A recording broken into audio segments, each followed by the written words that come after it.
сол 17 жасыма дейін ренжитінмін Алла тағала. Неге маған аға бермедің? Маған тірек болатын, мені қорғап жүретін, еркелейтін бір адамды неге сыйламадың? Кішкентай кезімізден саудамен айналастық, ойнап жүріп картошка сатасың, сәбіз сатасың, газировка. Жұмыс барлық жерде еркектен кем болмадық. Ер адам не істесе мен де соны істедім. Кішкентайымыздан әкеміздің қасында өскен. Мен үйімде 5-ші қызбын. Әкемнің қасында. Әкем ұл тілеген. Мен туылған кезде мені ұл бала сияқты өсірген. Қасында әкем автомеханик, оның қасында машина жөндеген кезде көліктің бәрін алып қайтадан құрған қасында жүретінмін. Электрика, сантехника, мелкий ремонт бәрін жасай бересің да. И күйеуге шыққаннан кейін, күйеуге шығып бара жатқан кезде мама айтады, сен күйеуге ақшалбармен шығатын шығарсың депті. Көйлек, қыздың затын жек көретінмін. Көшедегі балдармен велосипед айдап, самокат айдап, солай жүріп, олар не істейді? Мен де дәл соны алып, подшипниктарды жинап алып, самокат қолдан жасап, сол қызық етті. Мен қыз екенімді күйеуге шыққаннан кейін ғана уже сезіне бастадым. Сол барлық біздің күшіміз сол жерде. Қылықты болу, еркелеу, нәзік болу, сол әйелдің күші сол жақта екенін сол кезде бірақ білдім да. Что не надо так сильно напрягаться, да. Сол екінші өкінетін затым мен бәріне жағу. Өзіме сондай бір мақсат қойып алыппын, мен оны кейін білдім. Енді бізде қазақтың салты бойынша ұят деген бар. Әке шешемнің жерге қарамасын деп күйеуге шыққан кезде бәріне қызмет жасау, мен сондай бір үлкен өзім алдыма сондай шарт қойған екен, бәріне жағу деген. Жолдасымнан бастап енемнің енесіне, біздің әжеміз үлкен, қайнапаларыма, қайныларыма, барлығына, көршілерге шейін бәріне қызмет жасасам, мен сол кезде әке шешем, ата енем, күйеуім барлығымен разы болады. Сол кезде мен бақытты боламын деп өзіме сондай қойған екен, қиындатып жібергем. Бірақ Алла тағала мен кім деп жаратты? Сен менің қолымсың деп жаратты. Яғни мен басты қызметім Алла тағалаға қызмет жасау, сосын барып әке шешемнің разылығын табу, кейін күйеуге шыққаннан кейін күйеудің разылығын табу. Бұл сол ғана екен да. И мен бәріне жағам деп шашырап кеттім. Қопырап, денсаулығым кетті, аяғым ауыр, балаларыма әсер етті. Үлкен балам 5 жасына келіп бірақ сөйледі. Ол жағын уайымдайсың, үйге келіп жатқан қонағыңды уайымдайсың. Абысын деген жоқ. Мен жолдасым жалғыз ұл бала несінде. И жалғыз келін болғаннан кейін енді ол жерде де барлығы сенен күтеді. Қалай сәлем салады екен, қандай тамақ жасайды екен, қалай сөйлеседі екен. И мен күйеуге шыққаннан кейін бәрі орыс келін деп айтатын. Мен орысша сөйлеймін, орыс мектепте оқығам, орысша сөйлеймін. Сол үшінші өкінетін затым, мектеп кезінде қазақша кітаптарды өте аз оқыдым. Ильяс Есенберлинді оқыған кезде де орысшасын оқыдым мен. Да? Иә, Ильяс Есенберлинмен сол кезде көшпенділерді орысша оқыған. Орысшаның өзі керемет жазылған. Мықты. Бүркіттің ұшқанын сипаттаған кезде мен ол кезде қалай ол адамның да ана ішінде жүресің кәдімгідей. Сол кәдімгі таудың етегінде сондай бір құстың ұшқанын салған кезде қазақтың тілі сондай керемет, осы сөзбен ақ адамды жеткізіп, сен сол қиялда соның ішінде жүресің, рахаттанасың, басқа бір әлемде жүргенде. Күйеуге шығып бәріне қызмет жасаймын деп, соңында қандай да бір қызмет жасамасам да әйтеуір бір кемшілік табады да, оны алған мен қатты ренжитінмін. А мен кіммін ренжитін? Алла тағала мен құл ретінде жаратты. Құл ренжімейді. Қабылдайды. Болар болды. Яғни ол адам саған кейін ол сананы өскен кезде уже қабылдайсың, ол адам мен жақсы болсын деп айтты. Яғни барлық ренжіткен адамдардың арқасында мен өстім, солар бір себепші болды. Олар қамшылады, олар жөндеді. Салт дәстүрді мықты білетін болдым. Қазақша кітаптарды зырылдатып оқитын болдым. 6 балам аяғым ауыр кезде уже шәкәрімді басқаша қабылдайтын болдым. Мәшһүр Жүсіпті, Абайды басқаша қабылдайтын болдым. Маған басқаша бір мектеп кезінде оқыған кезде мен оны түсінбейтін, тілі маған өте күрделі, қиын болды. Абайды түсінбейтін. Неге бәрі бұған таңғалады деп мен сол кезде таңғалатын. Несі қызық бұл, түк түсінбейтін. Оған өсу керек екен ғой, Абайды түсіну үшін. Сол 6 балам аяғым ауыр кезде ғана түсініп бастадым. Уже өмірлік тәжірибем бар, бала шағаны, қыз баланы өсірдің, ер баланы өсірдің, келіндік қызмет жасап жатсың, мына намазыңды оқып жатсың да, и уже басқаша не қылады екен, сөз дәл түп санама жетеді сол кезде ғана неге мен мынанша Европаның, Американың кітаптарын, Россияда қандай хит бестселлер кітап шығады, мен де сол бірінші очередь сол үйде тұру керек, шетелден заказ беріп алдыртатын, Американ кітаптарын ағылшынша жазылған кітабын алдыртып оқитын бірінші, переводталмай тұрып, сонда бәрі өзімізде тұр екен ғой. Пауло Койльоның алхимик деген кітабында бар, бүткіл әлемді іздеп өзінің қазынасы өзінің туған жерінде шыққан екен да, сол сияқты менде болды. Өзіміздің жазушыларға, өзіміздің ағартушыларымызға әлі олар бізден үлгі алу керек екен ғой деп та. Бірінші өз-өзімізді тануымыз керек. Батыс, Ресей, Қытай бәрі бізден үлгі алу керек екен да. Біз ашаршылықты көрдік, соғысты көрдік, тоқырауды көрдік. Неге бізден үлгі алмасқа оларға? Біз қирап сынып қалған жоқпыз. Тілді білеміз, 42 әріп бар қазақ тілінде. Яғни біз әлемдегі қай бір тіл болсын, емін-еркін меңгеріп аламыз тез, без акценті. Орысша болсын, қытайша болсын, ағылшынша, французский бәрі бізге келеді. Себебі ол әріптердің бәрі бізде бар. Соның бәрін оқып болып қана түсінгенсің. Сол өкінген, неге мен мектепте оқып жүрген кезде мама мен папама неге айтпадыңыздар, отыр, оқы деп та. Қаңғырма, көшеде жүрме, кел отыр, мына кітапты оқы, маған осы кітап ұнады деп та, бір ұрсып айтпадыңыз ба деп та, мамама айтам, не ұрсып айтпадыңыз, оқы, бұл саған керек болады деп, қажет болады саған оқы деп. Ешкім айтпаған, жүре берген көп балалы семья, үйде 18 адам тұрады. Мамам жұмыс жасайды, врач, ол таңертең мал бар еще, мал болған кезде мамам тұрады, мал сауады. Бізге қол тимейді ғой сол кезде. Мектепке келіп ата-аналардың жиналысына қатысса қатысады, қатыса алмаса қатыспай жүре береміз. Үй жұмысын ешкім тексермейді. Сол кезде 9 классқа келгенде ғана мен класстастарым неге шетелге барып жүр деп та, бәрі олар келген кезде бір күшті адам сияқты болып қарсы алады, бір алып адам сияқты болып та, неге екен деп та. Неге мен соны жасай алмаймын ба деп та. 9 класста ғана оқуды қолға аласың уже, аз қалған кезде. Енді тапсырамыз, бірақ қызыл аттестатқа 3 балл жетпей қалады. Сол кезде өкіріп жыладым. Бір сондай бір мен ойладым, енді былай енді есептерге, сұрақтарға жауап берген кезде ойында сақта, 100-ге точно дұрыс жауап бердім деп шығасың, бірақ сәл ғана ол да Алла тағаланың сынағы. Менің апамда сондай жағдай болды да. 88 жылғы Әсімжан деген апам бар. Сабақты өте жақсы оқыды. 1-ші сыныптан 11-ші сыныпқа дейін енді бір үлгі алатын адам болды мен үшін. Мен де оқытқан, ағам да жақсы оқыған, бірақ апам сияқты емес. Әсемжан ол сабақты оқыды деп айтуға болады. Біздер енді өкінішке орай ондай емеспіз. Сол кезде 11-ші классы бітіріп ОБТ тапсырды, сол кезде 1 балл жетпей қалды. Бірақ қызыл балл неге алды. Оларды енді. Ол өкіріп жылап, өкініп жылап, кәдімгідей өз-өзіне кетіп, енді кішігірім депрессия шығар сол кездегі, енді біз ол кезде депрессия дейтін сөзді де білмейміз ғой. Көңіл күйі түсіп, солай болды. Қыз бала кішкене қиындау. Өскеннен кейін мен ойлаймын, менің ойымша бізді қатты қысып жүрген сияқты. ұбт-мен, оқумен. Мен мектепте оқып жүргенде ойлайтын, барлық бізде 5-ке оқитын балаларды болды, осылар 100% осылар бақытты болады.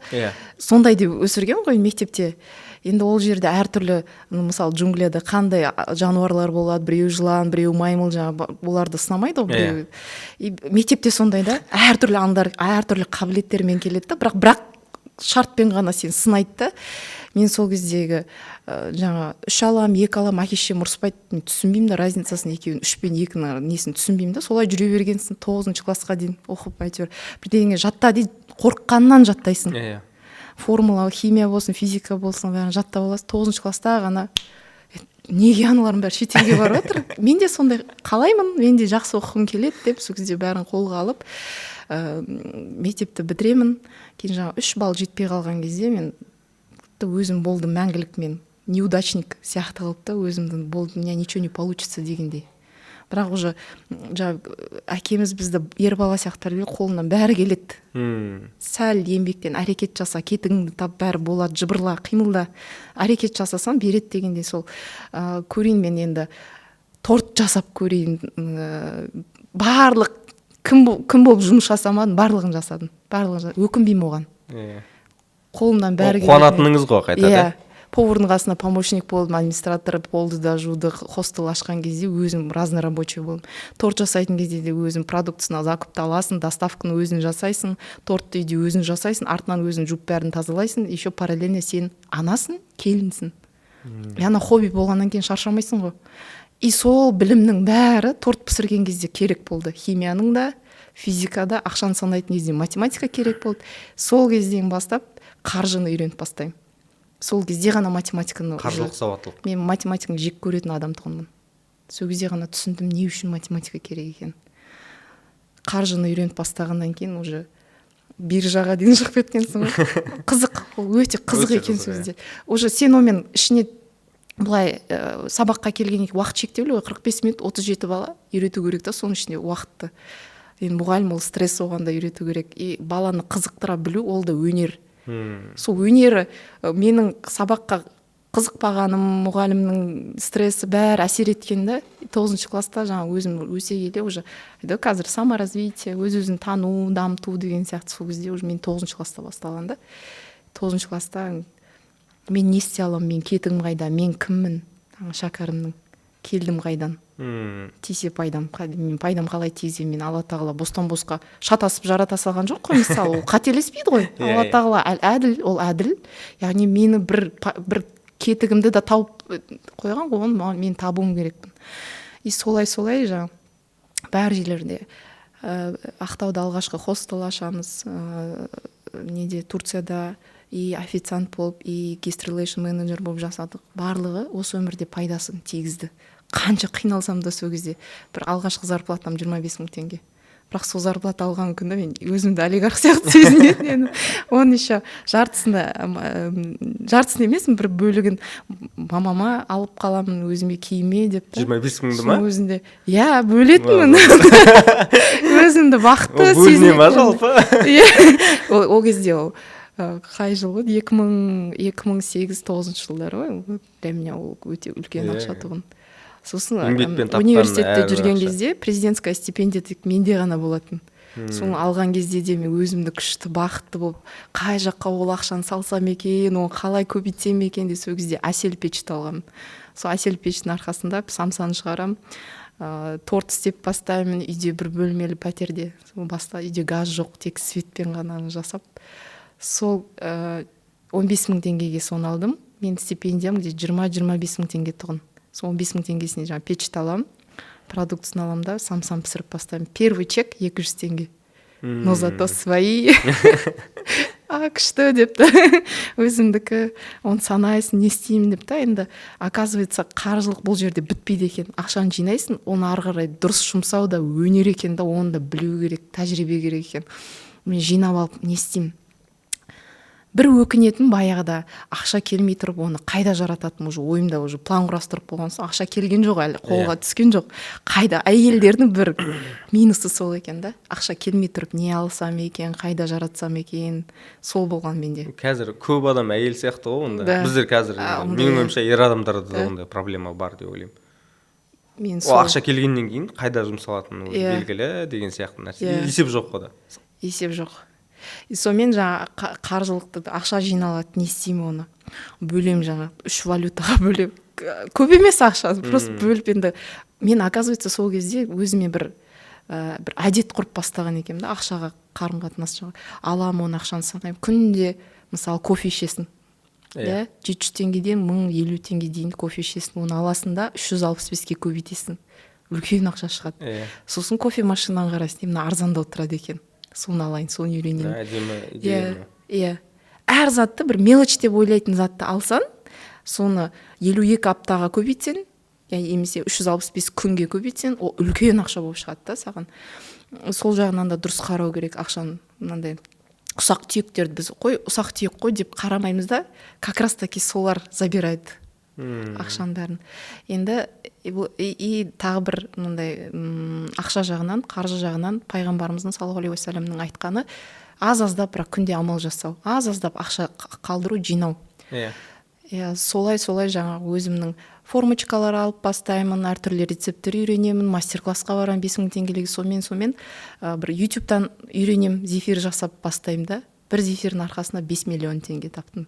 Үйде отырып. 5 миллион. Тек зефир. Ол мен еще жолдасым айтамын, бизнес идея оған айта. Ручной миксер 82 мың теңге тұрады. Маған ертеңге срочно керек, қазір алу керек. Ертең ғана ақшасын шығарып беремін деп та. Ол маған әлі мен оған жауап беруге уақыт берген жоқпын, ойлануға да. Бәрін бетіп дайын айтып беріп жатырмын да. Сөзі неге мен қыз сияқты еркелеп, отағасы маған осындай алып беріңізші, қонақтарға күшті дастархан жасаймын деп та. Білмеймін, оны мен еркелеуді білмейді екенмін. Фактпен. Сразу как бизнес-партнер сияқты келіп бизнес идеяны айттым. Оған ақшасын ертең қайтаратын айттым, қайтардым солай. Ол бірден қабылдады ма? Қабылдады, берді, сатып алып берді. Менің ойымша ол бірақ ақшасын кері алған жоқ. Неге? Мен ақшаны алып кеп берген кезде өзіне жарата ғой деді. Өте әдемі. Иә, ол да яғни ол менің сөзім жаны бар екенін түсінді. Мен де өзіме сене бастадым. Қолдау ретінде. Иә, мен де өзіме сене бастадым. Неге осылай ары қарай айналаспасқа, мысалы үйде отырған кезде әйел адам тамақ жасап жатса да, оған қасында ешкім айтпайды. Әйел өзімен өзі сөйлесіп бастайды. Мен не осылай өмір бақи тек тамақ жасайын ба? Өмір бақи тек осы адамдардың тамағы, кухняны жинау, үйді жинау, сәлем салу менің мақсатым осы ма деп өз-өзімен сөйлеседі да, самооценкасы түсіп бастайды. Ол кезде рухани байлығы мықты болу керек та. Мен қызметті Алланың разылығы үшін Алланың құлдарына жасап жатырмын. Ол кезде сен обычный адамнан, кәдімгі адамнан сен Алланың сүйікті құлына айнала бастайсың. Мысалы, біз тамақты жасаған кезде мен тамақты жасауым керек, болмаса балаларым аштан өледі. Мен үйді жинауым керек, қонақ келсе ұят болады. Олай емес. Мен Алланың үйін, мысалы, әжелерім... Миссияңды үлкейтуің керексің. Иә. Бұл жерде ниетің дұрыс болу керек та. Мысалы, мен Алланың үйі, әжелеріміз не деп айтқан, үйінді мешітке айналдыр. Мешіт қандай? Таза, аурасы таза, жеңіл, ешкім айқайламайды, шуламайды. Ол жерде кітап оқиды, намаз оқиды. Яғни үйінді сондайға айналдыруың керексің. Сол мақсатта мен үйімді солай мешітке айналдырып, мешіт ол Алланың үйі. Мен бұл жерді тазалаған кезде періштелер үйге келеді. Уже солай үйді жинаған кезде сен шаршағаныңды сезбейсің. Бұл да құлшылық. Ал егер сен осы үйдің адамдарына құлшылық осылай жасай берем ба, мен келін сияқты, домбыра сияқты алды десең, онда сен шаршайсың. Шаршамас үшін миссияңды үлкейту керек. Иә, мен Алланың басқа құлдарына қызмет жасап жатырмын деп қабылдасаң, онда Алланың берері мол. Сен үйің үлкен болады. Бір бөлмеліден біз коттеджге көштік. 14 жыл қолымызда адамдар тұрды бізде. Көрші, достарымыз, туысқандарымыз. Көп адам тұрды қолымызда. Осы енді 2 ай болды өзіміз тұрып атқанымызға. Мен жолдасым, бала-шағамыз. Енем постоянно айтып жүреді маған, көңілі сыйса, бәрі сияды. Бір бөлмеліде 5 адам тұрды ма бізбен, мына үйге сыймайды дейсің ба деп. Қонақтарымыз келеді, сұрай алмайсың ғой қашан кетесің деп. Бәрі тұрды. Тұрмаған адам болады. Қолым саусақ жетпейді оған. Шүкір Аллаға. Менің жаңағы ол да маған сынақ. Сен үйге адам келген кезде өзің жинақы жүресің, балаларыңды сәл тәрбиелеп та былай. Оларға қызмет жасауды үйретесің кел. Киімін іл, сүлгісін бер, әжетхананы көрсет, қобыланы көрсет, амандас, шығарып сал деген ол да тәрбие. Ал егер баланың алдына бет қарама-қарсы отырып алсаң, үйге қонақ келген кезде былай айтасың десең, мына құлағынан кіреді, мына құлағынан шығып кетеді. Практика керек. Ол да практика да. Әрі туысқандық қарым-қатынасты нығайту бұл жерде. Арттырасың сен оны Алла Тағаланың алдында сен как win-win, екі жақта да ұтып жатсың да сен. Вроде бы просто үйге адам келген сияқты ғой. Біреу үф дейді, біреу болса алады да жаңа соны құлшылыққа айналдырып жібереді да. Күйеуің де мәз. Уақытымен сауап алып жатырмын. Күйеуің мәз, балаң тәрбиелеп жатсың, Алланың алдында сен сауаптар жазылып жатыр да. Жазып үлгеріп жатқан жоқ періштелер да, қандай күшті. Сондай да болса, ол уже сен үйіне адамдар кімде бір үйімізге бізде бүткіл Қазақстанда туысқандарымыз тұрады. Ақтауға келсе, міндетті түрде біздің үйден өтіп кетеді. Сондай. мен ойлаймын 6 баламның тамағын қиын маған дайындау, маған тағы үйге біреу қонақ келсе қалай дайындаймын деп та. Алла өзін бәрін реттеп қояды. Себебі ол Алла тағала, ол Құдай жаратушы, ол басшы, ол өзі білет қалай жағдайғастырады. Сен өзің жағындағы шартты жаса болды. Ар жағын ойлама. Болды. Сен өзің жағын жаса, Алла тағала өзі реттейді. Сол сияқты бір қарасан, қонақ келді, мына жақта бір қарызың жауып кетті да, жолдасың ірі бір қарызы жауып кетті. Себебі сен кемпейілсің. Сен кемпейілдігімен Алла тағала сен бір мәселеңді ар жақта шешіп тастады да, былай ойлап отырсаң қонақ кеткеннен кейін жолдасың жұмысы жүріп кетті. Балан, мысалы, баланда көңіл күйі жақсы, үйге қонақ келсе балаларымыз қуанады. Бізде сондай еді ғой. Үйге қонақ келсе болды, мама ұрыспайды. Күшті тамақ болады кәз. Қонақтан қалған кәмпиттерді жейміз дегендей. Ақшаласын ғой үшін. Ризық, кәсібе, береке солай кіреді үйге. Шүкір, әйтеуір. Менде мына жерде бұл жалпы подкасттың идеясы сол 12 жастағы балалардың әлі миы қатпаған ғой. Олар енді ғана өсіп келе жатыр. Яғни олардың таңдауына, олардың дұрыс жүруіне бағыт бағдар беру. Яғни ол біз үшін қазір мелочь нәрсе болуы мүмкін. Жаңа сіз айтып отырсыз ғой, біз мектепте 3 балл үшін мен жыладым деп та. Негізінде қазір қарап отырсақ, оның жылаудың ешқандай қажеттілігі жоқ. Мана мен айтып отырмын, апам 1 балл жетпей қалды, ол жылады. Бірақ мен сол кезде қуанам. Енді апамның үшін, конечно, өте қатты ауыр бір жағдай болды. Бірақ мен өзімнің сол уақытта мына нәрсені түсіндім да. ОБТ үшін немесе оқуға түспей қалған үшін, грант үшін жылаудың ешқандай қажеті жоқ. Себебі ол егер тоқтап қалса, жеңіліп қалсаң, ұтылып қалсаң, ол жердің өмір тоқтап қалмайды. Ары қарай сен өсе беруіңе болады. Олсыз да сен оқуға түсе аласың. Оқуың болмаса да жұмыс жасай аласың. Жұмыс болмаса да ақша таба аласың дейтін сияқты. Кез келген нәрсенің позитив жағы бар екенін түсіндім да. Қазір біз сондай ақыл айтсақ, яғни, ақыл емес, кеңес берсек. Мүшел жастан, мүшел жастағы, алғашқы мүшел жастағы балалар. Спорт. Ер балада, қыз балада ол адамның мінезін мықты қылады. Қиындықтардан төзімді болады, сабырлы болады.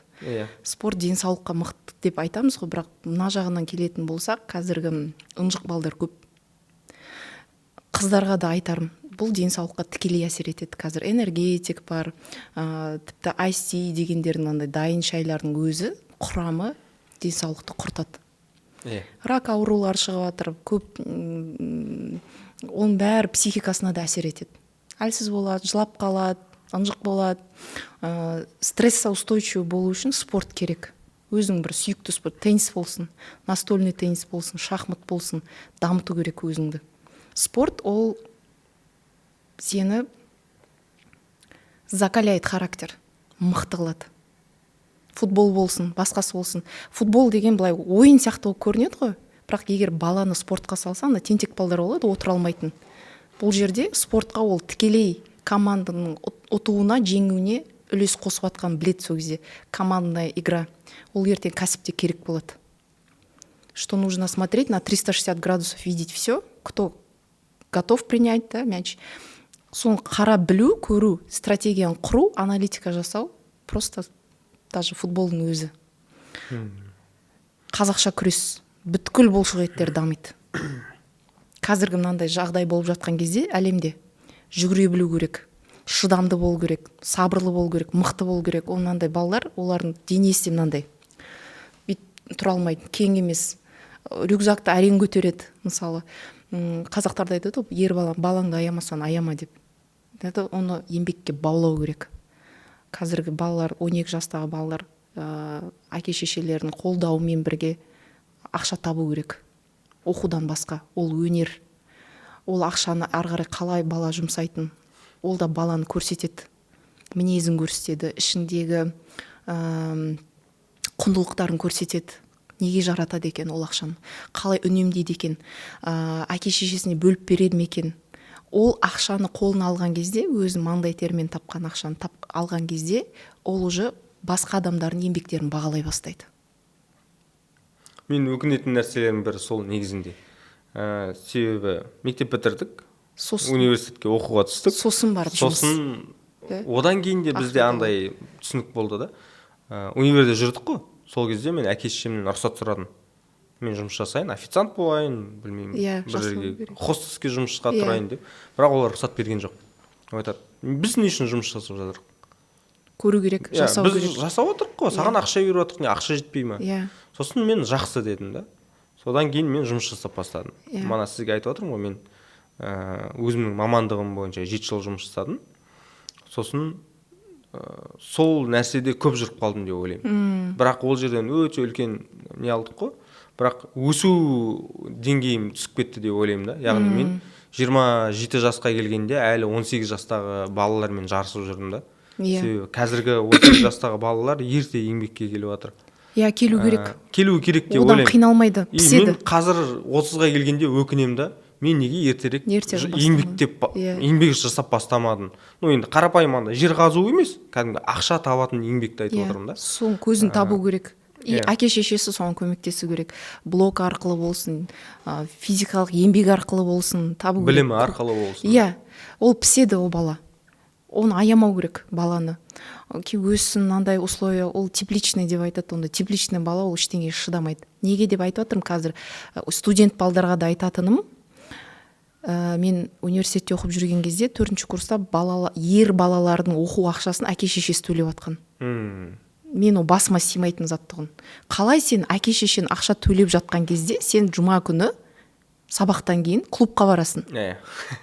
Сен хақың жоқ. Қалай барасың? Қай түрмен барасың? Намысың қайда? Неге сен шығып мойкада жұмыс жасамайсың? Неге сен әке-шешенің еңбегін бағаламайсың? Неге бір шүбірек орамал мамаңа әпермейсің? Көңіл ғой. 2000 теңге күніне тапсан, әке-шешең қуанып қалады. Неге соны жасамасқа қазір?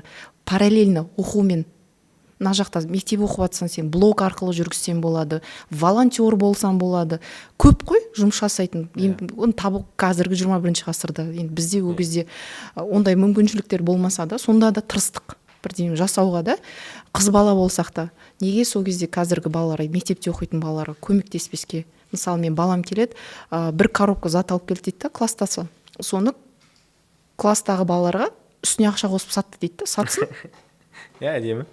Сатсын, ол да идея да. Мысалы, сен де бірдеме қолмен жасап, барып сат, бірдеңе пісір.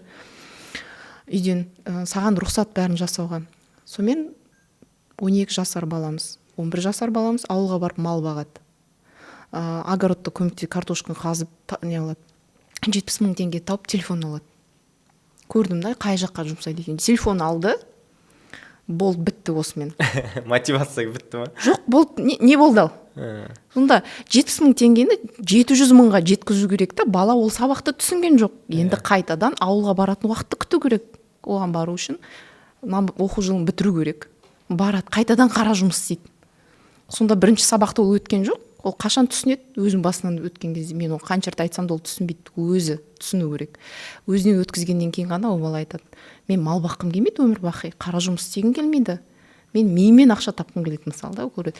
Мал шаруашылығы да күшті. Ол профессия будущего деме, ертең ол бізді асырайтын бағатын қазір. Екіншіден, не үшін бұны ақша табу керек деп айтып жатырмын. Студенттерге, мектеп оқушыларына қазіргі заманда мынандай болып жатқан, мысалы, пандемия кезінде біздің дипломымыз бізге нан алып келген жоқ. Не алып келді? Өнер.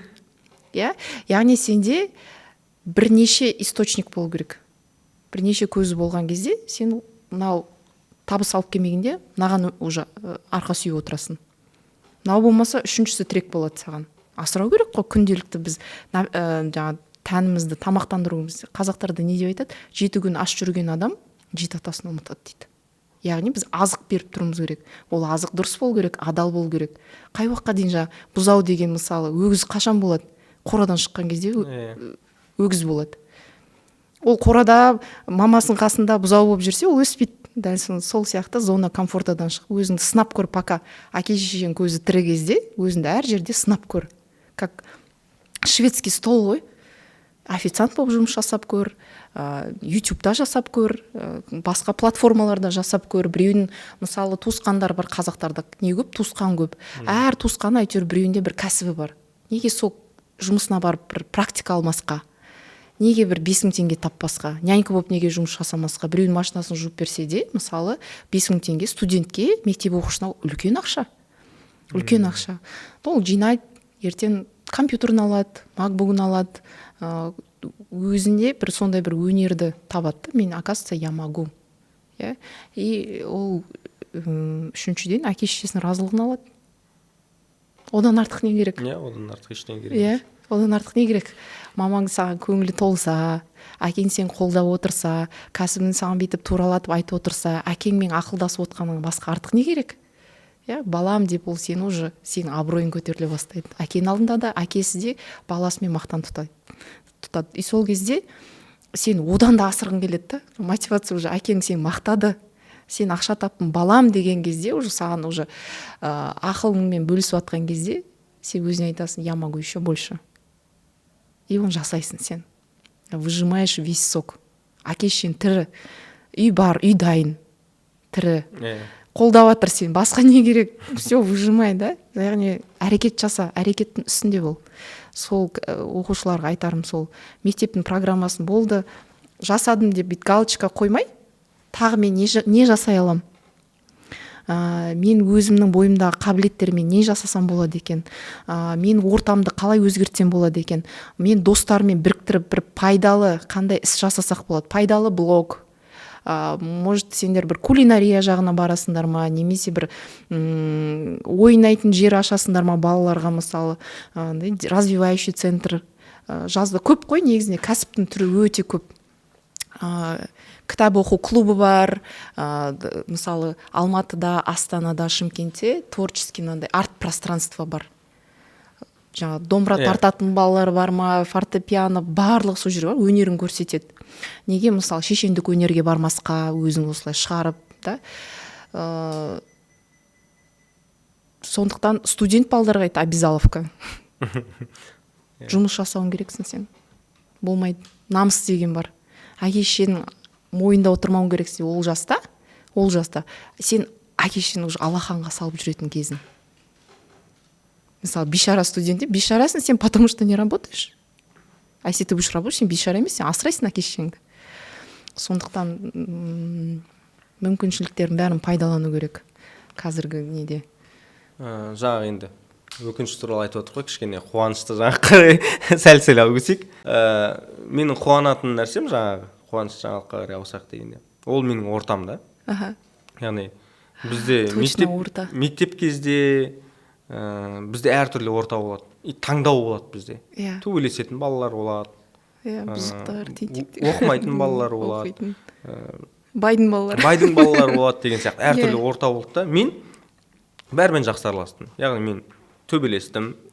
Мен сабақты оқыдым и оқымадым. Сабақтан қашу керек болса қаштым. Яғни мен барлық ортада да болдым. Бірақ бірте өсе келе мен түсіне бастадым. Мыналар дұрыс емес орта. Мен андай енді миыммен шешкен жоқпын оны.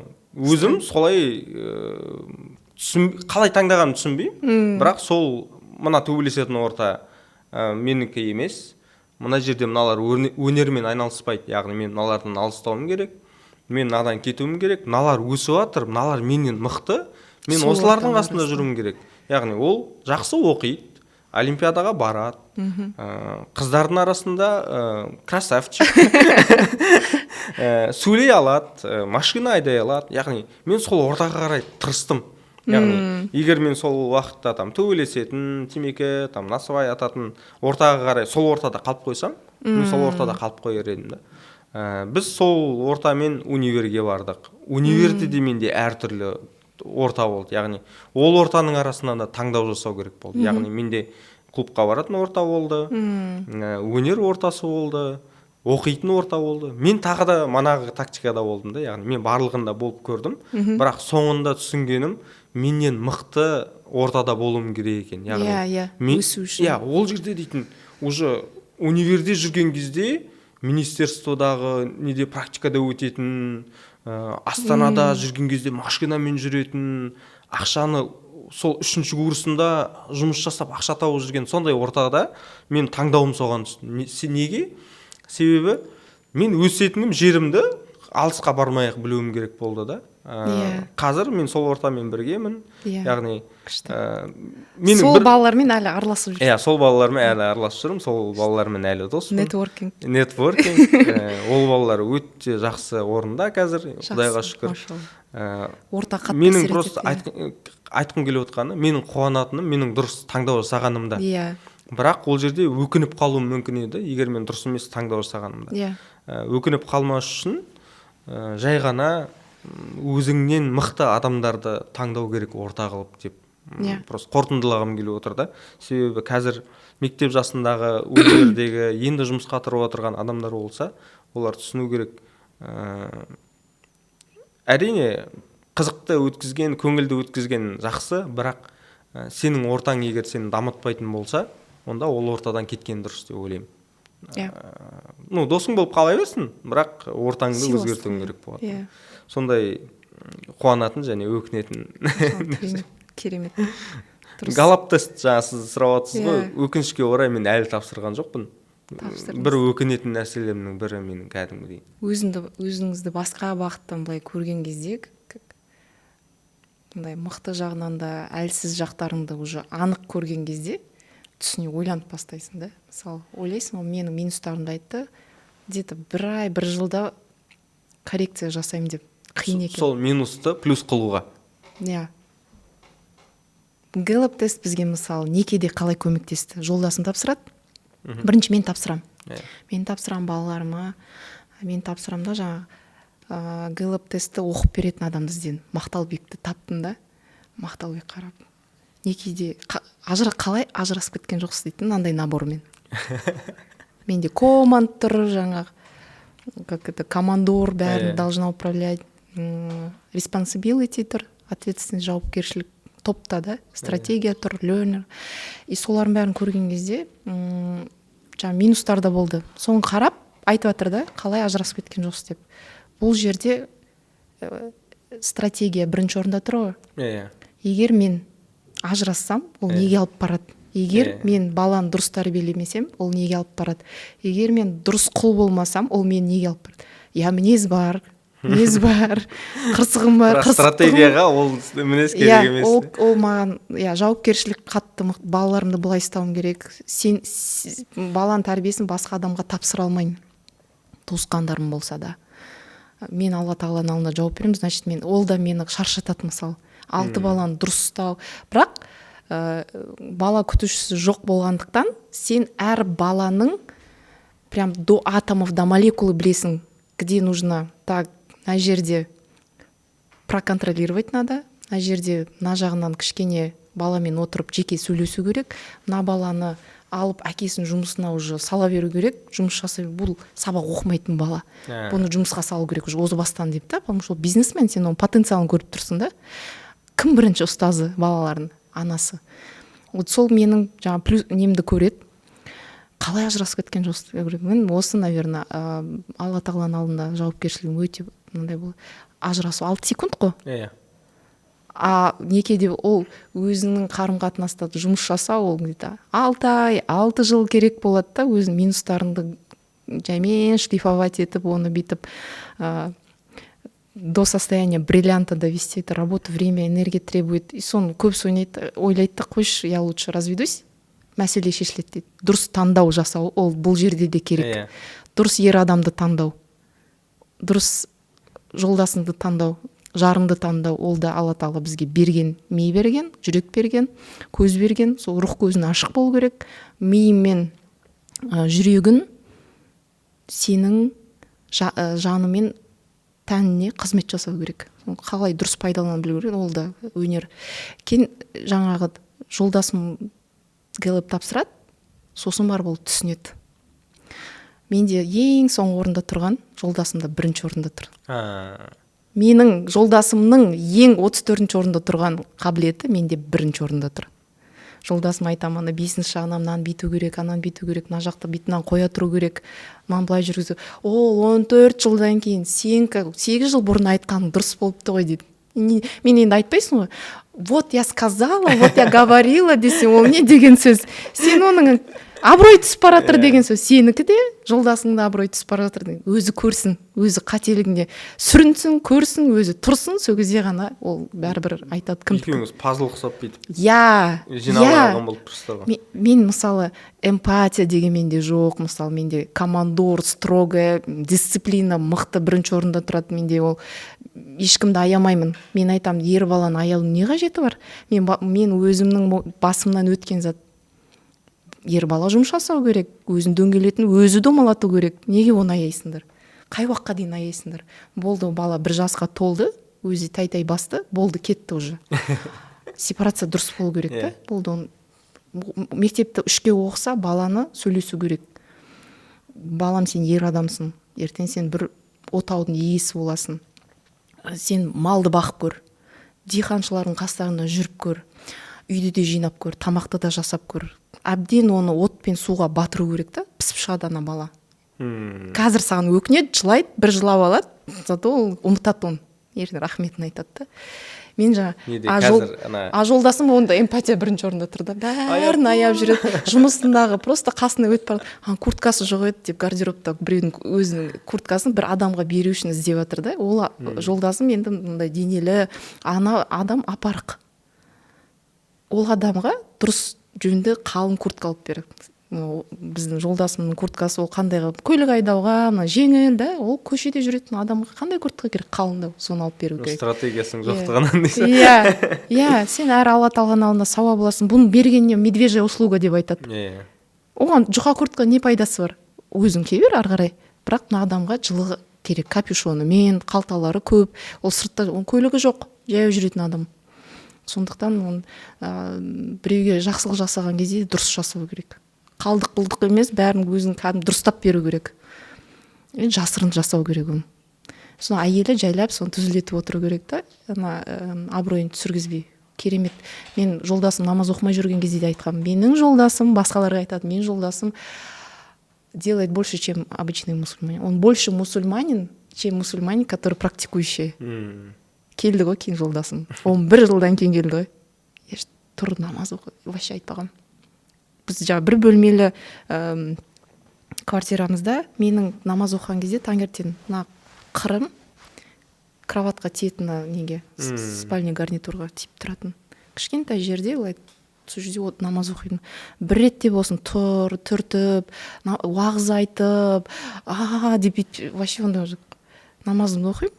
Бала туам, бала көбейіп жатыр. Вроде бы по логике мен үлгермеуім керекпін да. Бала көбейіп жатыр, өсіп жатыр, қонағын келіп жатыр, қонақ көбейіп жатыр. Причин для того, чтобы прийти к гостям домой, тоже много, да. Бірінші балан туылды, екінші балан туылды, ананың 40-ынан шығарып жатсын, тай басып жатыр, мектепке барып жатыр деген сияқты. Көп қой қазақтың несі, қонақ шақыратын себептер. Былай по логике намаз түгілі үй шаруасына әрең үлгеруің керек. Үй шаруасынан бөлек кәсіпті ойламауың керексің сен. Бірақ үлгеріп жатырмын да, каким-то образом. И сол жаңа келеді 11 жылдан кейін өзі. 11 жылдан кейін келеді. Галлап тест дейтін, үйленбей тұрып тапсырып алу керек сияқты ғой. Мектеп кезінде тапсыру керек сияқты оны. Мен балаларым тапсырды уже мектепте оқиды. 13-ке толады, екіншісі 11-де. Қатар ғой былай. Олардың жасы әлі келген жоқ, енді тапсырады қалғандары. Но былай қарап жүрген кезде сен өзің консультация өткен кезде уже балаларын примерно білесің.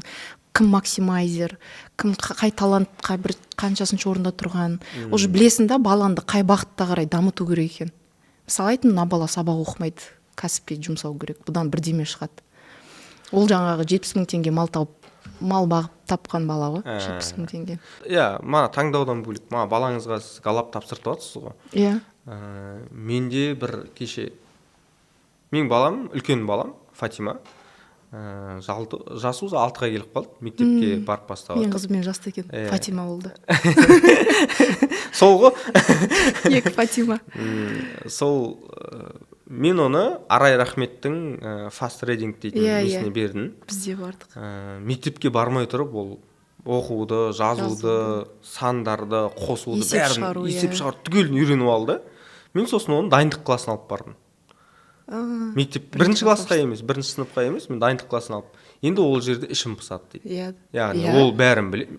Маған дейтін садиктегі нәрселерді айтады, маған қызық емес. Бірінші класста да ішіп пысады. Иә, мен сосын андай өкініп қалдым да, неге мен баламды сәл ерте дамытып жібердім. Яғни мен оған жақсылық жасағым келді, әрине, бірақ мен ерте оны неге беріп жібердім да. Яғни мана баланың да не істеген уақыт, яғни оның да мана тайм-менеджмент сияқты таймингі бар да. Яғни біз оны бірінші сыныпқа бергеннен кейін қосымша ретінде беруімізге болатын еді. Немесе мысалы галлап тест па, мүмкін 13 жас ерте ма деп ойлап, мен оны уақыт көрсетеді ғой. Жоқ, сол уақыт тапсыратын уақыт. Сол өзінің уақыты да. Мүшел жастан шыққан уақыт, сол галлап тапсыратын уақыт. Менде сондай бір сәл-сәл өкініш болып қалды. Мен қуанам әрине баламның білімді болып жатқанына, бірақ мен сәл ертерек қимылдап қойған екенмін да. Енді бірақ екінші баламды кішкене сәл кешірек бергім келіп отыр. 7 жасында, толық 7 жасында. Получается, 31 жасында да әлі өкініп жатырмын. Кейбір заттарды 31 жасында. Біздің Фатима 5 жасында барды. Енді алдында ағалары бар, апасы бар. Ол енді 2 жас, 1,5 жасында 3 тілде сөйледі, сөйлем құрып. Өте керемет. Ағылшынша сөйлеп кетті, садикке бармаған бала ол. 5 жасында экзаменді өтеді, түсіп кетеді бірінші классқа. Тоже жаңа бірінші классқа барған сәтте уже толық 6-ға толады. Іші пысады. Бірақ оны біз не үшін бердік? Орта ғой. Сөйлеседі. Бүткіл энергиясын шығарып алады ана жаққа барып. Үйге келгенде оны сөйлеседі. Мен анау не, мынау не. Ортасында жүрген кезде олар мен домбыра тартып келдім дейді. Мен шахмат үйреніп келдім. Басқа сабақтан тыс сатқа үйренеді да, коммуникация. Мысалы, әртүрлі мінезі бар адамдармен қарым-қатынасты көреді. Что, оказывается, мына қызда да мінез бар екен ғой дейді да. Мына қызда мынау прям тұйық қандай, мұғалім мынандай болады екен деп өзін қарайды. Ортаға түсіп піседі. Иә, бұл жерде білім алу емес, бұл жерде коммуникацияны жақсарту сияқты бір өзін энергиясын жақсы бағытта. Ол үйде отырса, оны мен бере алмайды дедім. Оны беру үшін мен площадка алып бармын. Площадка бармын, себебі емізулі балам бар. Оны соның режиммен біз жүреміз да.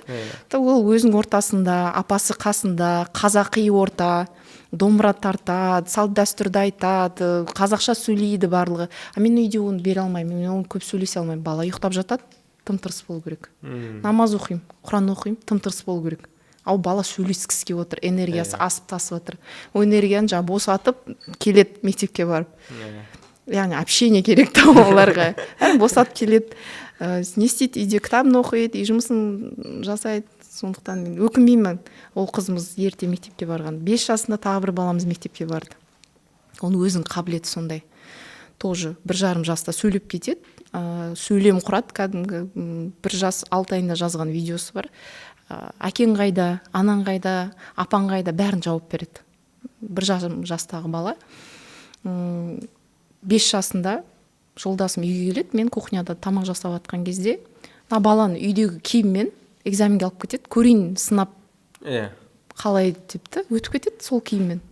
Енді біз бірінші баламыз мектепке барғанда рубашкасын, көйлегін әдемілеп, үтіктеп, кигізіп, туфлиін сүртіп, алла жар болсын деп жібереміз да.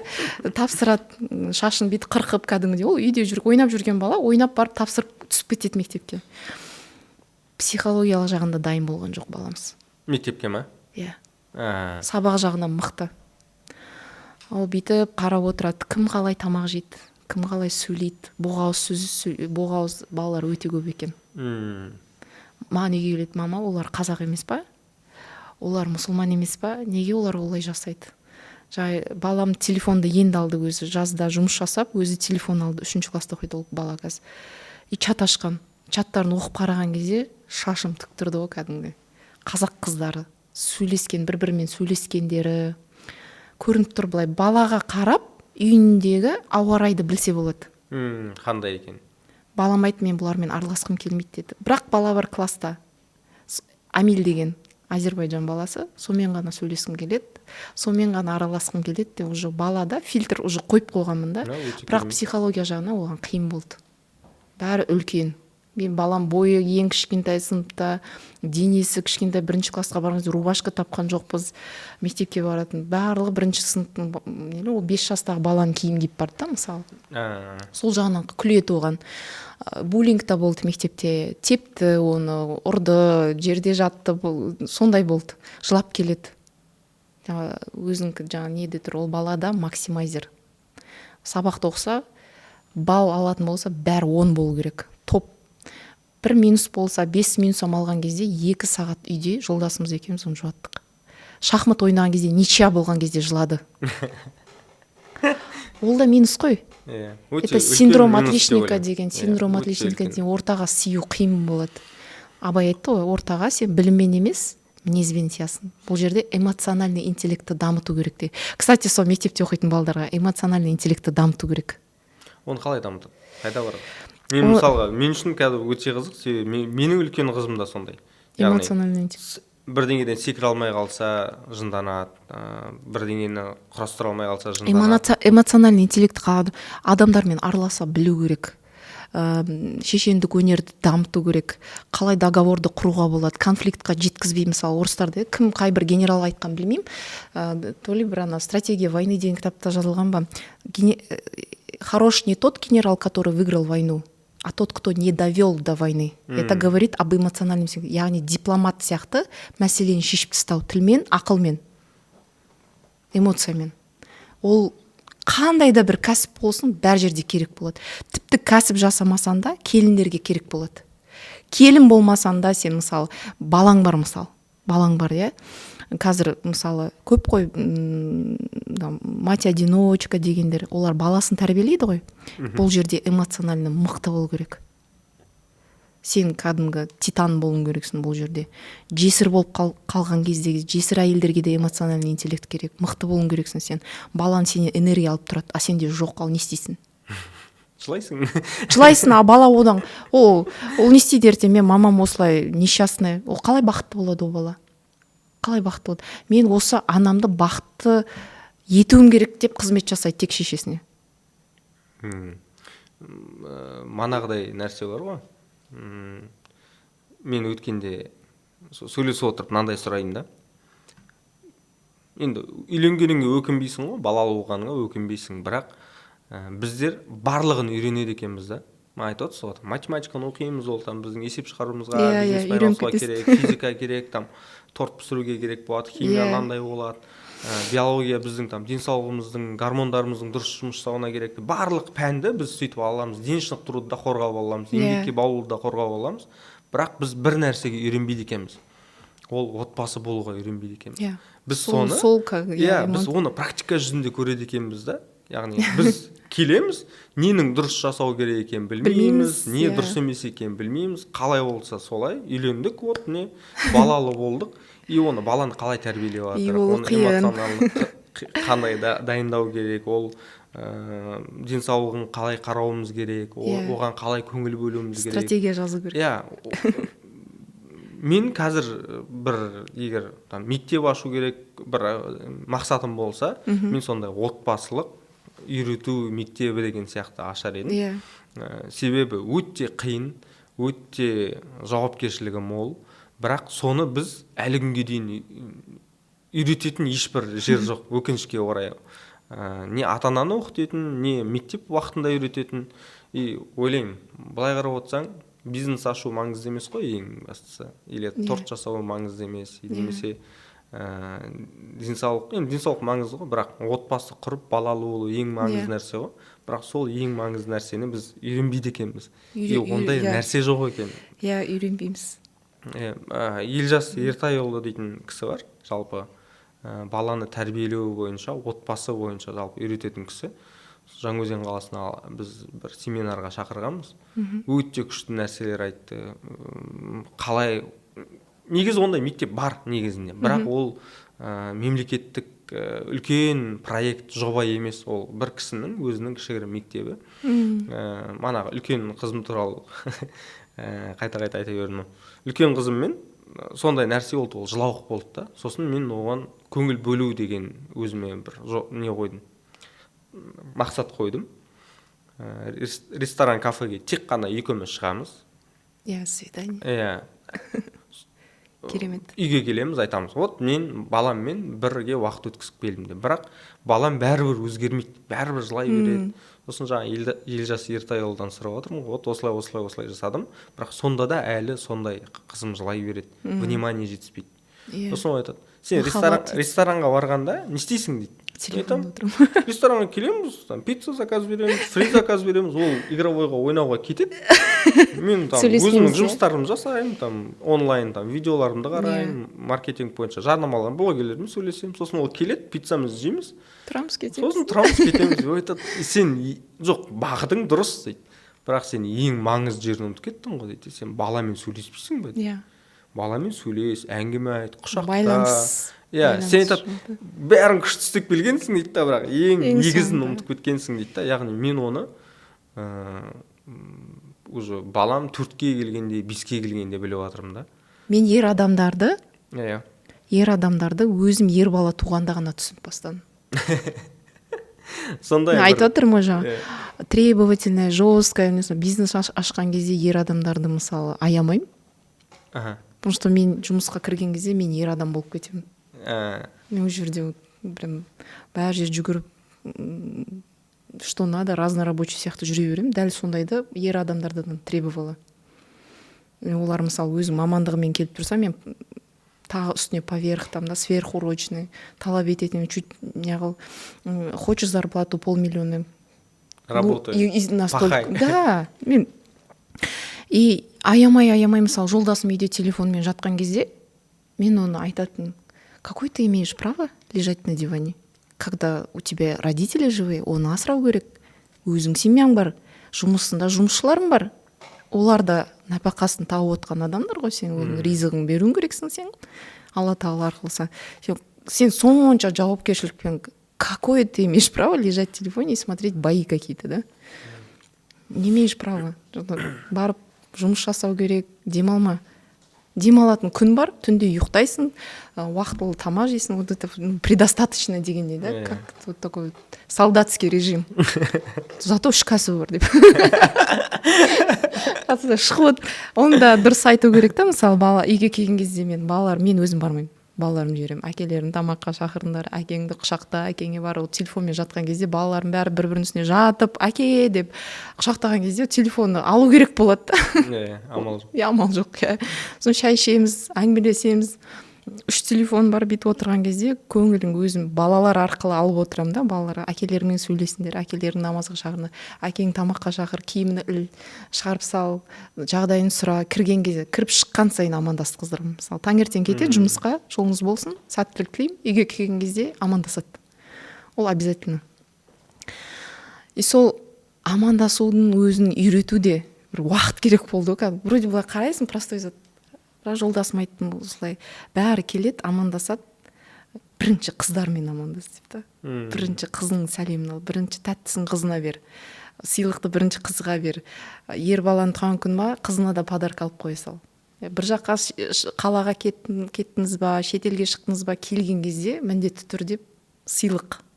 Кішігірім болып, бір чупа-чупс болса да, соны бірінші қызға беру керек деп. Потому что мен өзім семьяда өскен кезде маған сол жетпеді. Өзімді елестетемін да, кішкентай кезімде. Мен әкемді қызғанатын басқа балаларға қызғанатын, басқа отбасының балаларына қызғанатын. Әкем соларды еркелеткен кезде, қалтасына ақша салған кезде. Неге маған әке неге бермейді? Мен еркелей алмайды екем. Әлі де еркелей алмаймын. Бір қиын маған сол. Мен әкемнен 5000 теңгеде сұрамай өскен баламын. Маған сұрау намысыма қатты тиеді. Я сама деген мен өскем. Я сама мен жаңа Құдайдан шапалақ аламын сосын. Ол дейтін манағы айтып отырмын, Елжас Ертайұлын тағы айтып келдім ғой. Мен балаларыма ол психолог па, ол кім? Ол отбасылық коуч деп айтуға болады. Яғни сол кісімен сөйлесіп отқан мен балаларыма бірдей внимание бөлемін деймін, барлығына мысалы. Мүмкін емес сияқты сол. Мынаны мысалға бетінен сүйсем, мынаның да бетінен сүйем, мынаны құшақтасам, мынаны да құшақтасам, мынаумен ойнасам, мынаумен де ойнаймын деймін. Ол айтады, Мәтжан, сен мынаны түсін дейді. Әркімнің қажеттілігі әртүрлі дейді. Мысалға сен бір алма жесең, тоясың дейді. Ал ол адам үшін сен 2 алма жеу керек шығар. Немесе бір стакан суға шөлін қанса, біреу үшін 2 стакан дейді, біреуге жарты стакан дейді да. Сондықтан сен балаңа сенің көзіңше бірдей махаббат беріп отырған сияқтысың дейді да. Бірақ олардың қажеттілігін сен білмейсің ғой дейді. Дұрыс айтқан. Яғни олар сұраса сен көбірек беруің керек дейді да. И мен айтамын, олар дейтін андай не емес екен ғой там, мысалға телефонды зарядкаға тықсаң, олар 100% болады да, все суырып тастай аласың. Оларда ондай жоқ, ондай өлшем жоқ олардың қажеттілігінде да. Қыз баланың тәрбиесі қиындау. Қыз баланікі өте қиын, мен айтайын. Мен де жолдасым сөйтіп айтады. Қиын екен дейді да, хотя 90% қасында мен қиын дейді. Енді ренжіп қалады, оған ауыр сөз айта алмайсың. Мысалы бала болса енді кішкене аяқ тартады әкесіне, мысалы ашуын көрсе уже қыздар ондай емес. Кішкене қиындау. Ол мысалға сені дұрыс емес нәрсе сұрап тұрады, мысалға сен конфет сұрап тұр, жоқ десең, ол жыласа, сен конфетті бересің. Дұрыс емес болса да. Сондай нәрсе да. Сол мен үшін андай қазіргі қиын әрі қызықты нәрселердің бірі сол. Өте қатты қуанамын мен 3 балам барына, бірақ өкінетінім сол отбасылық университеттен өтіп алмағаныма. Қазір мысалы сізбен сөйлесіп отырғанда сізден де біраз ақпарат алып жатыр, ол дейтін. Мен айтатын қыздарға мысалы күйеуге дайындалып барып шығу керек та. Мысалы бүйтіп айтады, жаңағы күйеуге шығып баратқан қызға бағын ашылсын дейді. Что бағын ашуға баратқан шығар. Ол қыз бағын ашылсын деп, яғни ол шарт қойды. Күтіп отыр сол. Менің бақытымды кім алып келеді екен. Ол бақытын бүйтіп күтіп отырған кезде, одан адамдар күтіп отыр. Бәрі бір-бірінен күтіп отыр. Мысалы, сен қай уақытта бақытты ала аласың? Өзің бергеннен кезде обратный эффект будет, да? На каждое действие идет противодействие сияқты. Ол да сондай. Мысалы, банкке ақша салған кезде, сен оның процентін күтіп отырасың, да? Дәл сондай. Стивен Ковидің кітабында бар. Балаға баланың махаббатын қалай алу керек. Мысалы, сен балаға қандай әрекет ұнайды, мысалы сурет салу, бір хобби бар, мысалы бала лего ойнау. Сен сол легомен баламен ойнап жатырған кезде сен сол махаббатты беріп жатсың. Яғни сен құқың бар алуға ол махаббатты. Мен келдім, маған ешкім шай дайындап бермей ма деп айтуға сен құқың жоқ, сен себебі инвестиция салған жоқсың яқа, иә? Дәл сондай, барлық жерде сондай екен. Саласың бірінші, сосын аласың. Мысалы, мен неге жаман отбасыға келін болып түстім дейді. Мен айтамын, сен, значит, сол отбасыны жағдайын жақсартуға, иманын күшейтуге, рух көзін ашуға келдің. Солай келсең, онда проблемаң шешіліп жатыр. Яғни сен келдің ғой жерге, көрсет өзің білімділігің, даналығың, тәрбиеңді көрсет, рухани байлығыңды көрсет. Неге мен жаман отбасыға келдім? Тең-теңмен. Яғни сен де сол дәрежеде тұрсың, өсу керек та, санан өсу керек. Жаман отбасылар жоқ қой. Ол да жұмыс сияқты ғой. Жұмыс, ол қиын жұмыс, бәрі бізге басқа кінәлаған жақсы көреді. Это ответственность, жауапкершілікті өзім мойнына алған кезде. Жұмысқа келіп андай, неге менде андай хаттар көп, отчеттарым көп деп айтпайсың ғой? Иә. Дайын затқа үйреніп қалдым, дайын затқа келгісі келеді. Мен осы семьяға келдім, болды менде шоколадно-букетный период дальше будет продолжаться. Ондай жоқ. Сен сал уже инвестиция, отбасы болды. Үй болу жаңағы, үйлену оңай, үй болу қиын, иә. Дайындалып бару керек та, дайындау керек. Сен келін болған кезде бәрі сенен қызмет жасауды сұрайды, мынаны неғыла. Сен ренжіме оларға. Сен піссін, өссін, күшті ана болсын, мықты ана болсын, абыройлы, сыйлы, мынау біздің келін деп мақтанатындай болу үшін айтып жатыр. Ренжіме. Бұл адамдармен сынамаса, Алла сен басқа адамдармен сынар еді. Күйеуге шықпасам да. Жұмысыңда, сыртта, бір жерде басқа адамдармен сынайтын еді. Яғни сен осы адамдар арқылы өсесің. Өскен кезде, өсесің, мына точка жеткен кезде ана адамдарға рахметін айтасың да. Бір клиент тортымды жаман деп үйге алып келеді. Шикі деп та. Үйде дәл сол кезде үйде 7 қайным отырғанда. Қалай деп та. Бәрін көзінше ана тортты алып келеді, тортымды жамандайды. Мен оны қайтсем екен деп та. Түнімен тұрып пісірген тортым ғой, аяғым ауыр еще. Холодильникте пісірген тортымдай. Қалаған алыңыз, еще мен үстіне ақшамы қосып берем деп. Жоқ деп бүйтіп жынданып кетеді. Бұл тортты ит те жемейді деп айтып кетті.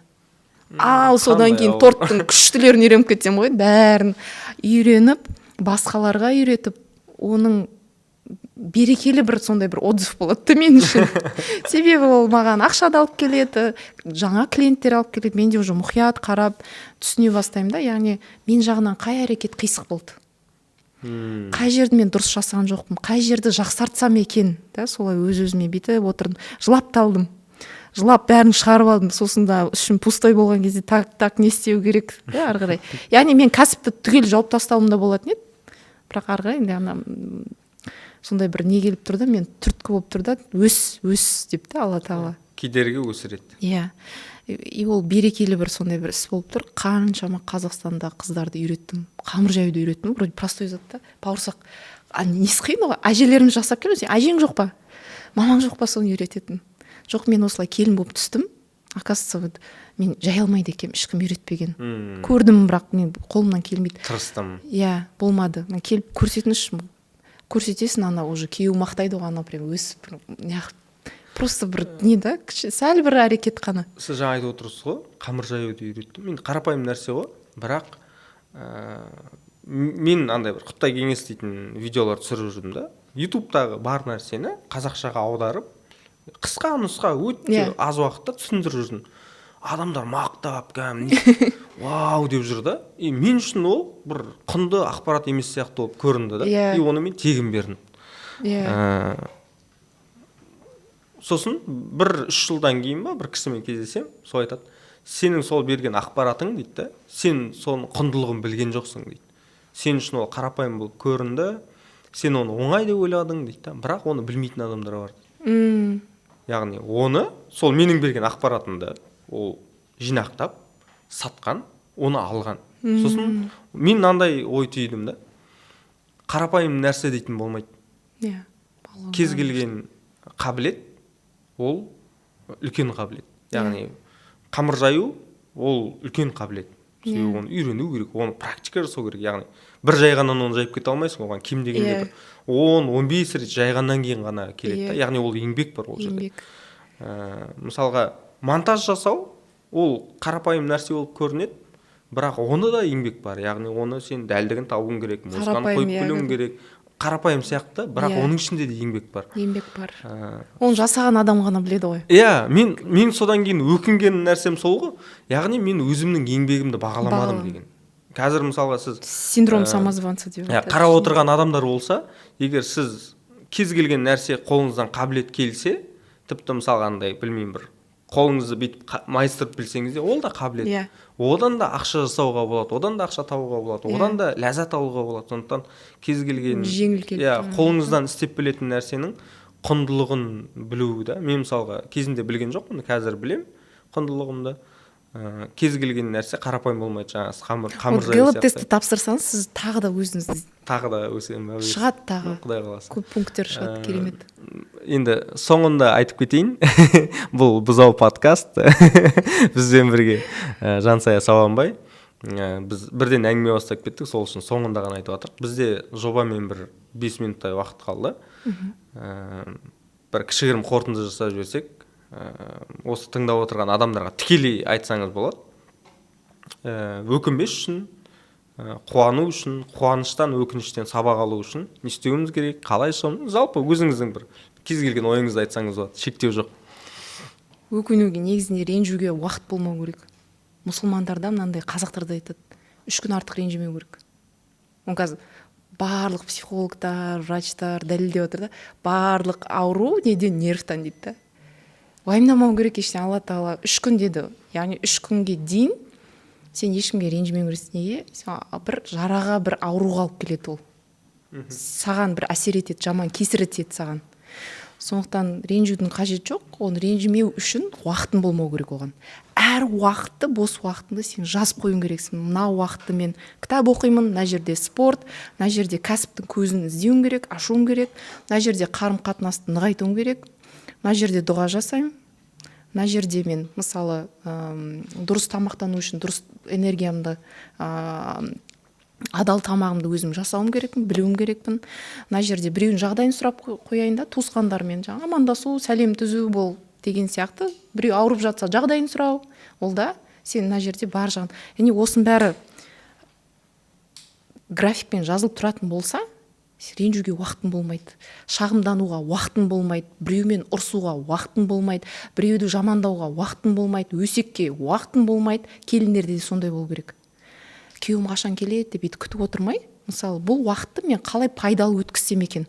Мен мысалы кітап отырған кезде қазір күйеуім келіп қалмаса екен ғой.